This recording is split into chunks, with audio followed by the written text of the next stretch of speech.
بسم اللہ الرحمن الرحیم۔ السلام علیکم ورحمۃ اللہ وبرکاتہ۔ دانتوں کے درد اور سوجن کا طبی علاج۔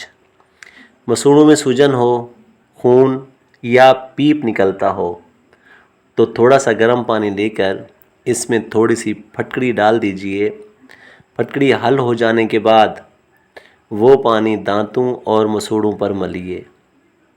انشاءاللہ کافی فائدہ ہوگا، کیونکہ پھٹکڑی اینٹی سیپٹک اثرات رکھتی ہے اور خون آنے میں بھی بہت ہی مفید ہے۔ اس کے علاوہ بہت سی باتوں میں احتیاط اگر کی جائے تو احتیاط میں ہی صحت ہے۔ چاول کھانے کے بعد دودھ نہیں پینا چاہیے۔ سر درد اگر ہوتا ہے آپ کو تو پالک استعمال نہ کریں۔ قوت باہ کی کمی والے دھنیا کا استعمال نہ کریں۔ آنکھوں کی بیماری میں مچھلی یا کھجور نہ کھائیں۔ امرود کھانے کے 1 گھنٹہ بعد تک پانی نہ پئیں۔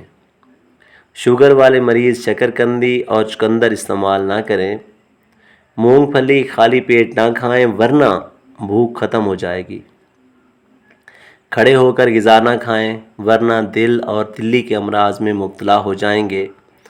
انڈے ابالنے کے بعد ٹھنڈا کر کے نہ کھائیں ورنہ متلی اور دمہ کی بیماری میں مبتلا ہو سکتے ہیں۔ تیزابیت سے نجات کے لیے بہت ہی آسان سا ٹوٹکا: ناشتے سے پہلے 1 کھانے کے چمچ پانی میں 1 چنے کی دال کے برابر گڑ کا ٹکڑا ڈالیں، اسے چولہے پر رکھیں۔ جیسے ہی گڑ پگھلنے لگے اس میں گڑ کے مساوی ادرک ڈال کر چولہے سے ہٹا لیں، اسے ٹھنڈا کریں اور صبح ناشتے سے پہلے اور رات سونے سے قبل استعمال کریں۔ چند ہی دنوں کے استعمال سے تیزابیت سے نجات حاصل ہو جائے گی۔